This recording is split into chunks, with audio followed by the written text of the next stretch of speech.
Hello heart seekers and nature lovers. Welcome to another video from the Miskayani and Medicine channel. My name is Karen Weinman. I am a Pampamesayoq who's been trained by the Kero Indians who live high in the Andes mountains of Peru. And today I want to discuss what is Andean medicine, and first of all, very specifically, which lineage I am talking about. Because in Peru there are three main ones. Two of the others include plant medicines, and this is not a plant medicine lineage. This is a mountain lineage. So we work with nature directly. We work with Pachamama, we work with the mountains, we work with the elements. There are animals, all kinds of totems. So that's the medicine that I am talking about here. This is the mountain medicine that I call Andean medicine. Yes? Normally when people ask me what I do, I tell them I'm an Andean shaman. I very consciously use that term because I understand that in the Western world, in English, we have no other words that people can relate to so easily as the word shamanic. But it's actually not shamanic, this path. And so I've pulled out three words, and I want to go through them, and hopefully by the end of it you'll understand what I mean when I talk about Andean medicine. So let's start at the beginning. So Andean medicine can be described, well, let's put this another way. The three words closest to what this path is about is that it's mystical, it's shamanic, and sacred activism is a huge part of it. But let's slow this down a bit. I mean, mysticism. If I went around telling people I was an Andean mystic, I know that actually it's a very appropriate word, but there is an element to it that sounds a little bit ungrounded, actually, and that is far from the truth when it comes to this medicine. So, in the Oxford Dictionary, if you look up mystical, it says having spiritual or symbolic significance that transcends human understanding. And from that point of view, that is very appropriate to this path, because we are so far removed from nature as Westerners. We don't even understand logically its offerings, yes? And even when you start digging through it, you discover that there's certain things your mind is never going to understand. And that's actually a good thing. So mystical is a good one. Another definition that came with mystical is concerned with the soul or the spirit rather than with material things. Now this is a very spiritual path, but here is where it starts to be different. So if I called myself a mystic, that sounds very true, but it also sounds a little bit ungrounded. And if there's one thing that I repeat in all my videos and when I talk to people about this medicine, is that this is a very grounded path. Our feet are firmly on the ground, and in this reality, we are nowhere else. So it's not about material things, but it is about this material world. This world is very much a large part of Andean medicine. So mystical offers us one aspect of a definition. Let's go to the next thing, which of course is the shamanism as a word, yes. And interestingly enough, if you go to the Oxford Dictionary, some dictionaries don't even have the word shaman in it. It's really, really fascinating, which tells me there's quite a new word actually. It's definitely become a fashionable word in the alternative realms, that's for sure. But it's something that most of us can relate to. Now, in the dictionaries that I could find, the word, shamanism is practiced by shamans who act as an intermediary between the natural and the supernatural worlds. In the Andean medicine, we don't see that as separate. There is no supernatural out there, not touchable. It is very much in nature, and we can be one with it. Then it continues, and it says, shamans use magic to cure or heal. We definitely don't need to do that because we have a connection with nature through Andean medicine. I will come back to that. Then it says, controlling spiritual forces. Now, there is a massive, massive, massive difference, because in Andean medicine we are not trying to control nature We are not trying to control spiritual forces. We are not trying to control anything. That's very egoic, and that's very heady and very human, thinking that we can control and tell things what to do. We don't do that on this path. No. At the end of the day, we are one with the natural world.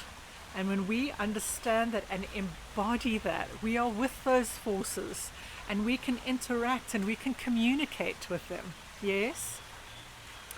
We don't control anything. We allow and we work with. It's very different. Yes? But let me continue.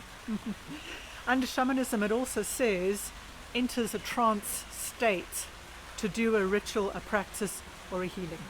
And that is something that we do not do in the Andean mountain lineages, right? In Andean medicine, we do not take anything to adjust our state. We don't drum, we don't take medicine, we don't take herbs.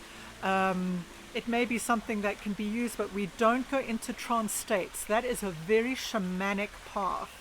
And that is one of the biggest differences between Andean medicine and all other shamanic lineages that are out there, whether they're Native American, Aborigines, you name it, right?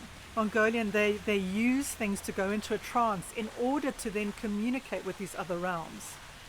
That does not happen in Andean medicine. It's to this path, it's not necessary, because we are already one with nature, and we know how to interact.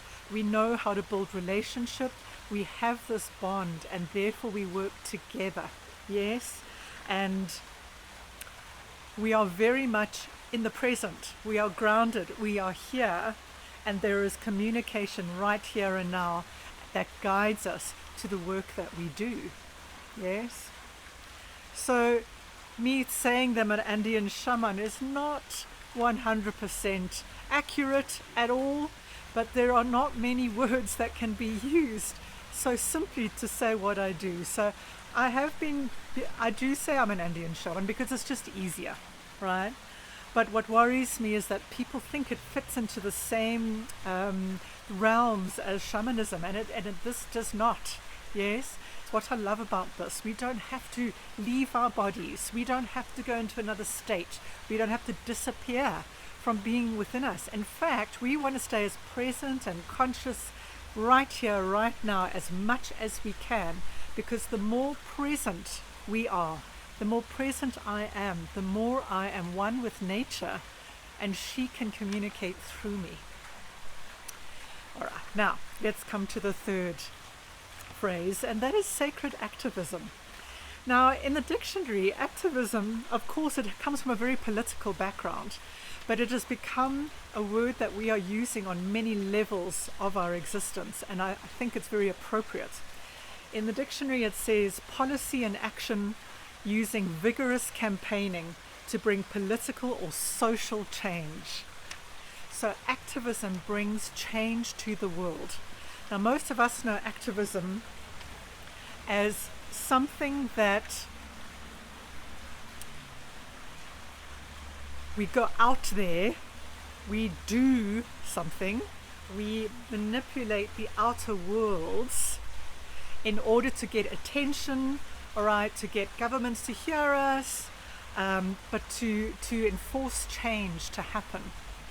And in the Andean medicine world, sacred activism is absolutely appropriate to this medicine, but on an inner world and an outer world.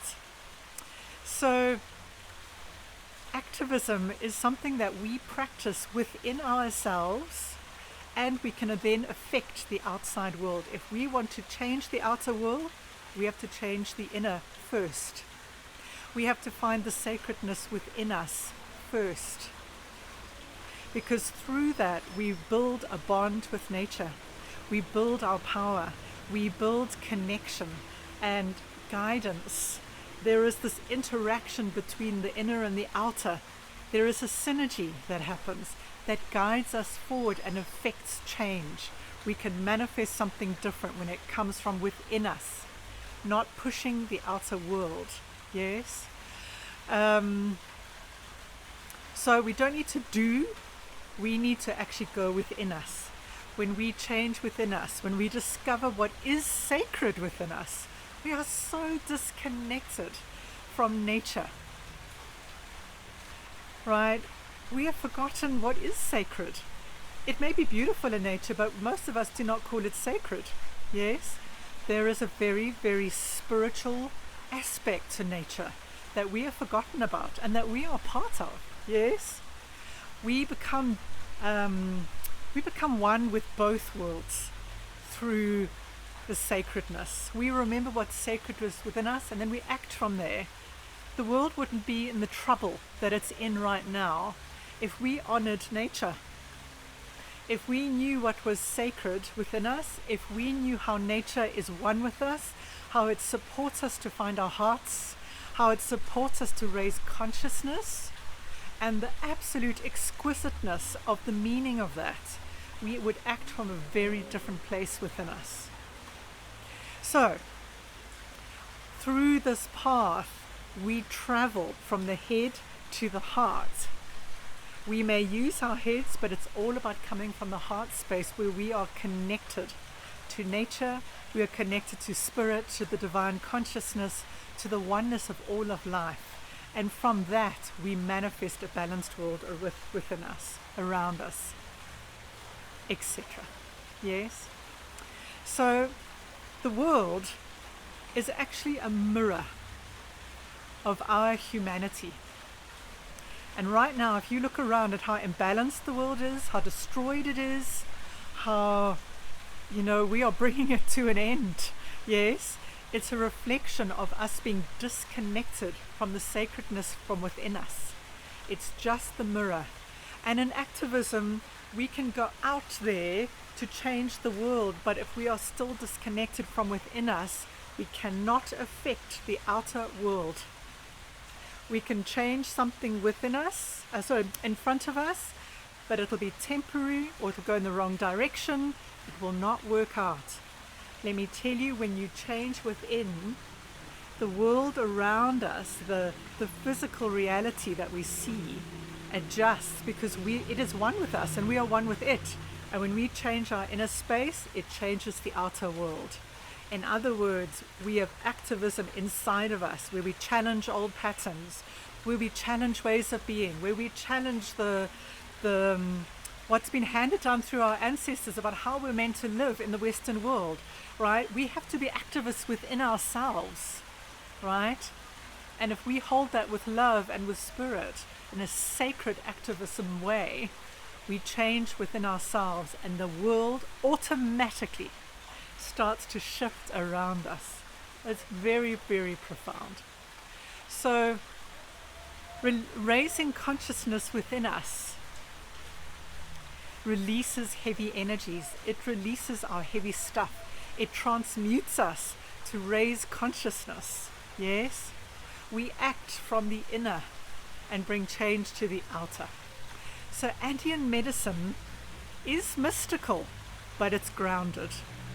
It is shamanic, but we stay in the present. We interact with nature beings, but we stay here. Yes?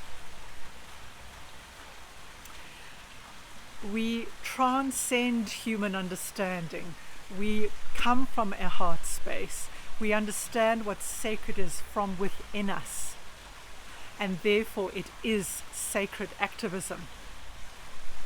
So, this is an opportunity. Andean medicine is an opportunity for you to be at one with all the parts of who you are within yourself. All right? And all the parts of the universe, of Pachamama and nature. You have an opportunity to become one with that, and it will carry you through the change that is needed for you as a soul, as a human being present right now. It's healing and it's powerful and it's filled with meaning. And this is what can rescue our world. So watch this space. There is a workshop coming about sacred activism so that you can explore what that means for you on the inner and on the outer. And next time you ask me what is Andean medicine, I'll probably say to you, well, it's mystical, and it's shamanic, and it's also sacred activism, but it's also for you to experience. It's not about me to teach you, it's for you to come and experience it, because only you can know what it is from within you and watch what unfolds in the world around you. I hope that gave you something to think about. I will put links in above. This is part 1. Part 2 on despachos around sacred activism is coming up next. See you then. Don't forget to like and subscribe and follow me if you would like to be noted when the next video comes out. Take care. Ciao for now.